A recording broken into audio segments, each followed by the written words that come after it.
David, after 12 years, we're eliminating your role. My name is David Rutledge. I'm 49 years old, and I spent 12 years building something at Keystone Medical Solutions that nobody else could see. While other procurement officers shuffled papers and chased quarterly savings reports, I built relationships. Real ones. The kind where vendors called my personal cell when hurricanes hit their warehouses, and hospital administrators knew my voice before I said my name. Michelle Harmon sat across from me in that sterile conference room, her satisfied smirk telling me everything I needed to know. She was 37, hired 6 months ago to modernize operations after the merger with North Point Healthcare Group. New leadership meant new ideas. Apparently, loyalty and proven results were old ideas.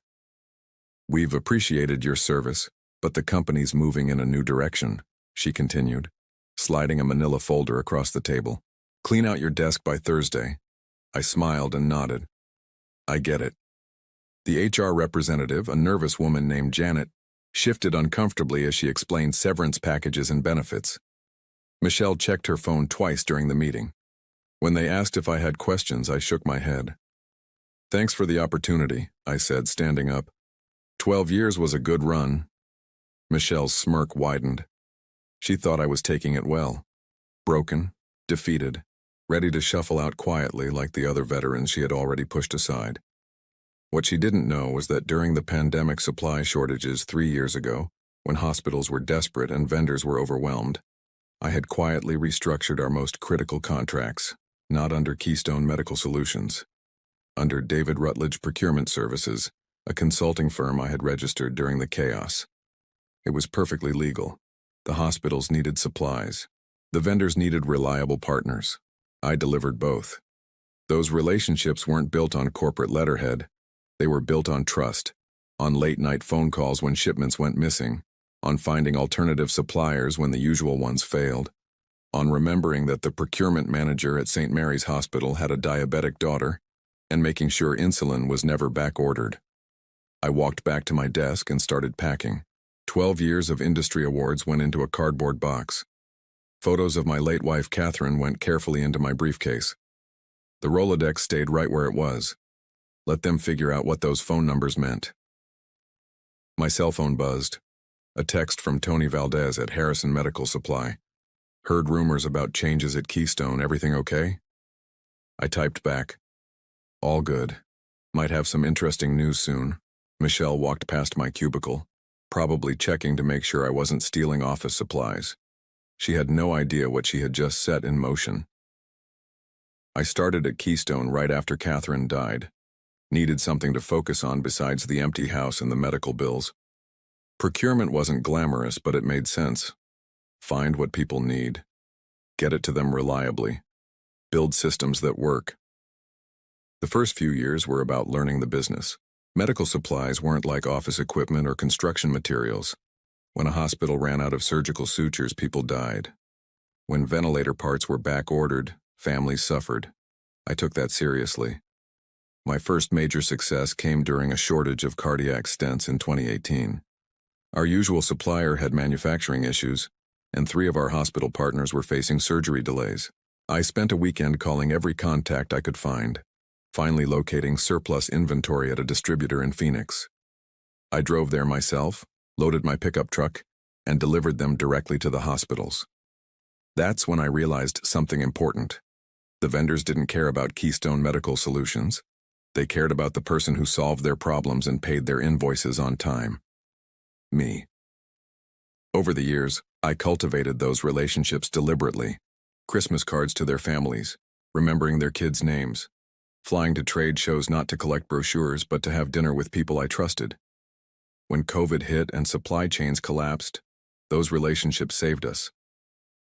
While other medical distributors fought over scraps, I had suppliers holding inventory specifically for my hospitals. Not because of contract terms, but because they knew I would take care of them when things got better. Michelle Harmon arrived 6 months ago with an MBA from Northwestern and ideas about supply chain optimization. She looked at my vendor relationships and saw inefficiency. Too much personal contact, too many phone calls, too much trust, not enough data analytics. We need to modernize, she told me during our first meeting. Automate vendor management, centralize purchasing decisions, reduce redundant relationships. I nodded and kept doing my job. But I started noticing small changes. My access to certain purchase orders was restricted. Vendor meetings were scheduled without including me. New contracts were being negotiated by people who had never spoken to the suppliers. Last month, I overheard Michelle on a phone call with the regional vice president. David's methods are outdated, she said. He's too emotionally attached to these vendors. We can cut costs by 30% with competitive bidding. That's when I knew my time was limited. Not because I was failing, but because I was succeeding in ways that MBA textbooks didn't recognize. I made some quiet phone calls, updated some paperwork, made sure certain relationships were properly documented under the right legal entities. Michelle thought she was eliminating dead weight. She had no idea she was about to learn the difference between managing a supply chain and actually knowing one. Thursday afternoon, I loaded the last box into my truck and walked out of Keystone Medical Solutions for the final time. The security guard, Marcus, shook my hand at the door. "Heard about the changes," he said quietly. "Sorry to see you go, Mr. Rutledge." "Thanks, Marcus. Take care of yourself." I drove home to my house in Cedar Rapids and sat in the kitchen with a cup of coffee. 12 years of work reduced to 3 cardboard boxes in my hallway. Catherine's photo smiled at me from the mantel. She would have found this whole situation grimly amusing. 30 years of marriage, and you still don't see things coming until they hit you, she used to say. But this time, I had seen it coming, and I had prepared. My phone rang. Jerry Morrison from Midwest Surgical Supply. "David, heard through the grapevine that you might be making some changes," he said. "Wanted to touch base." "Actually, Jerry, I'm thinking about going independent, focusing on what I do best." "Consulting?" "Something like that. Question for you. If I started my own logistics firm, would Midwest be interested in exclusive partnership agreements?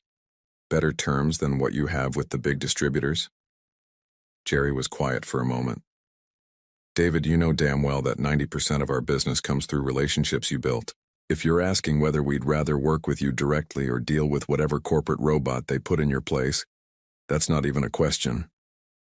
I made 6 more calls that evening. Same conversation, same response. By Friday morning, I had commitments from every major supplier I had worked with for the past decade.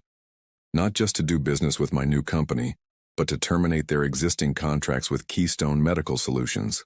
The beautiful thing about vendor relationships in the medical supply industry is that most contracts have 30-day termination clauses. Standard protection for both sides. Vendors can't be locked into deals with unreliable distributors, and distributors can't be stuck with suppliers who don't perform. What Michelle didn't understand was that those vendors had been doing business with me, not with Keystone. When I left, the relationships left with me. I spent Saturday setting up David Rutledge Healthcare Logistics in my spare bedroom. Business license, insurance, bank accounts. By Sunday evening, I had a functioning company. Monday morning, I sent out termination notices. 5 major suppliers, 30-day notice, professional, courteous, and completely legal. Then I sat back and waited. Michelle was about to discover that firing the guy who built your entire supply chain was like firing the foundation of your building. Everything else just falls down. Tuesday morning, Michelle Harmon walked into her office expecting a routine day of optimizing operations. Instead, she found her assistant holding a stack of overnight faxes and looking concerned. "These came in this morning," she said. "Contract terminations." Michelle glanced at the first page. Harrison Medical Supply. 30-day termination notice, effective immediately for new orders. The second page was worse. Midwest Surgical Supply. Same notice. By the third page, Michelle's hands were shaking. 5 of their largest vendors, all terminating on the same day. She grabbed her phone and called Harrison Medical Supply. "Tony Valdez, please. This is Michelle Harmon from Keystone Medical Solutions." "Tony's in a meeting," the receptionist said. "Can I take a message?" "This is about the termination notice. There must be some mistake." "No mistake. Mr. Valdez was very clear about the decision. I need to speak with him today. This is urgent. I'll pass along the message. The line went dead. Michelle tried Midwest Surgical next. Jerry Morrison wasn't available. Neither was the account manager or the regional director. By noon, she had called every terminated vendor. None of them would take her calls. She pulled up the vendor files on her computer looking for leverage, contract terms, penalty clauses, anything that could force them to honor their agreements. What she found made her stomach drop. Every major contract had been renegotiated during 2022. During the pandemic supply shortages, all of them included 30-day termination clauses with no penalties, standard industry practice for medical supplies. But there was something else. The contact person listed on every contract wasn't Keystone Medical Solutions. It was David Rutledge, Senior Procurement Specialist. Michelle stared at her screen. She had fired the guy whose name was on every critical vendor relationship, the guy who had apparently structured those relationships to be portable. Her phone rang. Regional Vice President Harrison Clark. Michelle, I'm getting calls from 3 hospital systems. They're asking about supply chain disruptions. What's going on? We had some vendor contract issues. I'm handling it. Handling it how? St. Mary's Hospital says their surgical supply order was just canceled. They have procedures scheduled for next week. Michelle felt sweat on her forehead. I'll call them back and straighten this out. You better. If we lose hospital contracts because of supply chain failures, heads are going to roll. After Clark hung up, Michelle sat in her office trying to process what was happening. David Rutledge had been fired on Monday. By Tuesday, their entire supply network was falling apart. She called Human Resources. Janet, I need David Rutledge's personal contact information. We have some follow-up questions about his vendor relationships. I can't give out personal information on former employees. Company policy. This is business critical. We're having supply chain issues. You'll need to go through legal for that kind of request. Michelle hung up and called legal. They told her it would take at least a week to process the request. Maybe longer. She tried a different approach. Called David's old desk extension, hoping someone in procurement might have his personal number. That number's been disconnected, the receptionist said. David Rutledge no longer works here. By Wednesday morning, the situation was spiraling. 2 more hospital systems had called to complain about canceled orders. The regional manager from North Point Healthcare Group was demanding answers. Michelle finally swallowed her pride and tried calling information for David Rutledge's home number in Cedar Rapids. The number you have requested is unlisted. She slammed the phone down and stared at the termination notices spread across her desk. 5 vendors, hundreds of thousands of dollars in monthly orders, all gone because she had fired one man. The man who had apparently built the entire system she was supposed to be managing. Wednesday afternoon, Michelle decided to visit some of the vendors in person. If they wouldn't take her calls, maybe face-to-face meetings would work. Her first stop was Harrison Medical Supply, a warehouse facility 20 minutes outside Cedar Rapids. She walked into the lobby, wearing her best business suit and carrying a briefcase full of contract amendments she had prepared. I'm here to see Tony Valdez, she told the receptionist, Michelle Harmon from Keystone Medical Solutions. The receptionist made a phone call, spoke quietly for a moment, then hung up. Mr. Valdez isn't available. I drove here specifically to resolve our contract situation. This is important. I understand, but he's not available. Michelle waited in the lobby for an hour, watching employees walk past, seeing trucks load and unload medical supplies that used to be destined for her hospitals. Finally, a man in his 50s walked out.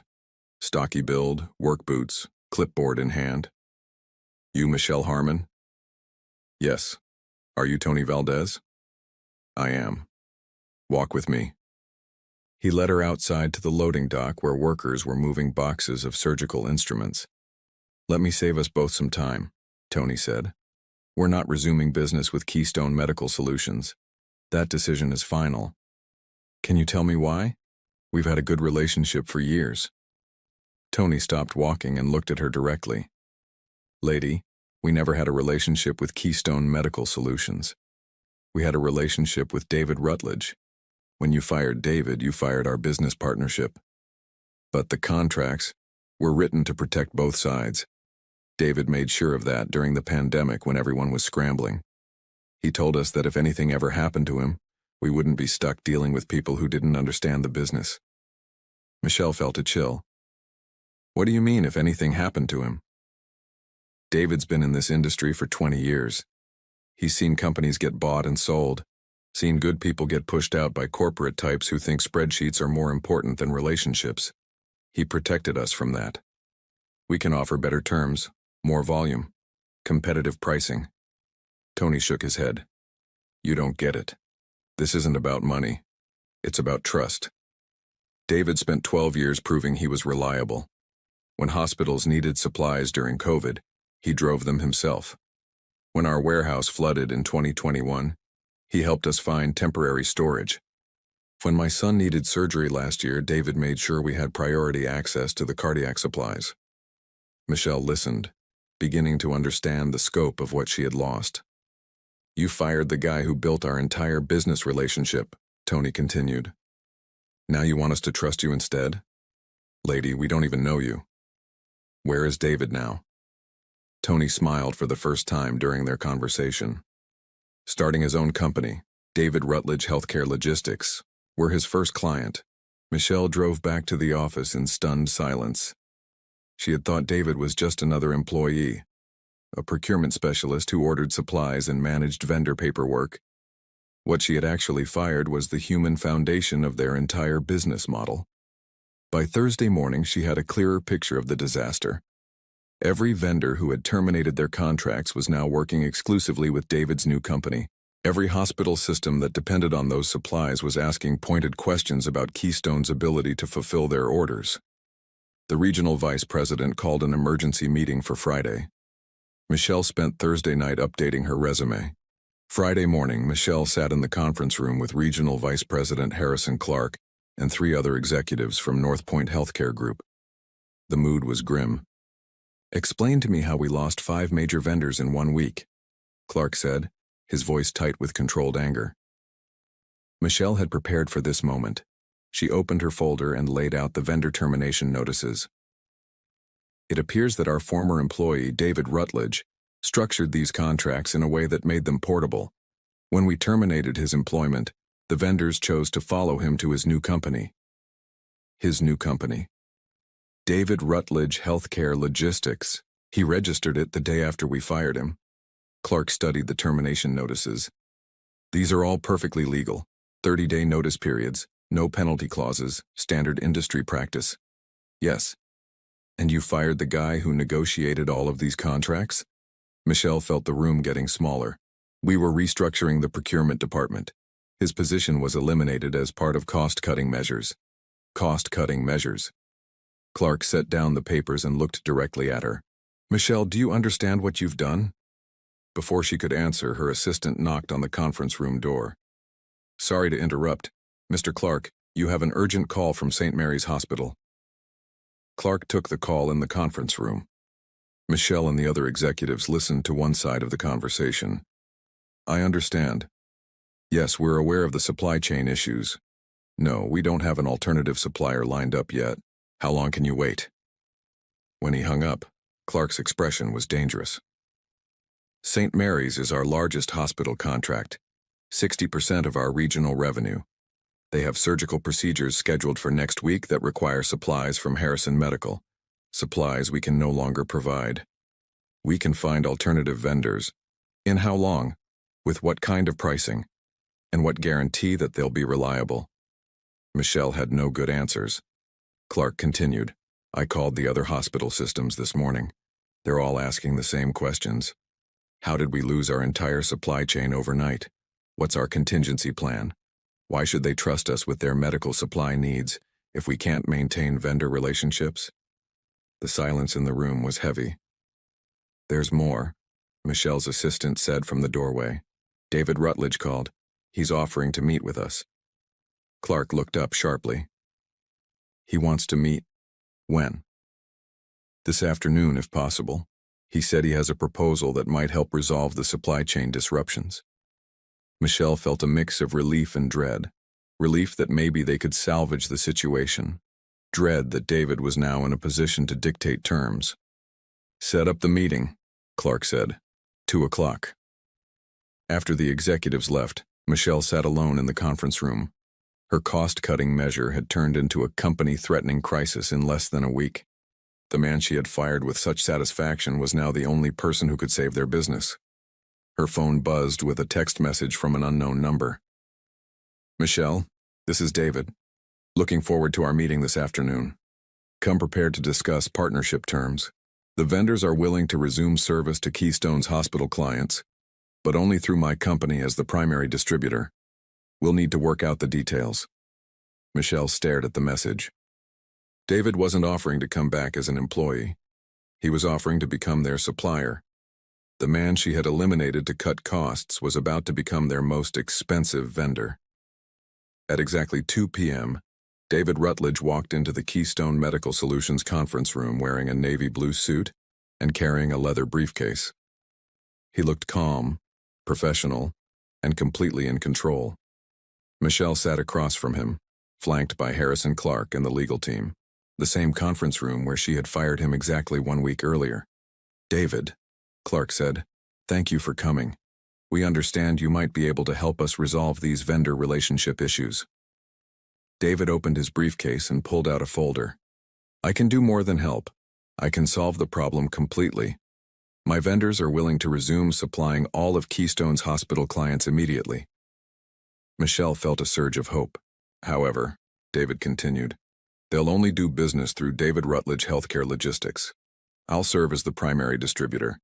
You'll purchase all medical supplies through my company." Clark leaned forward.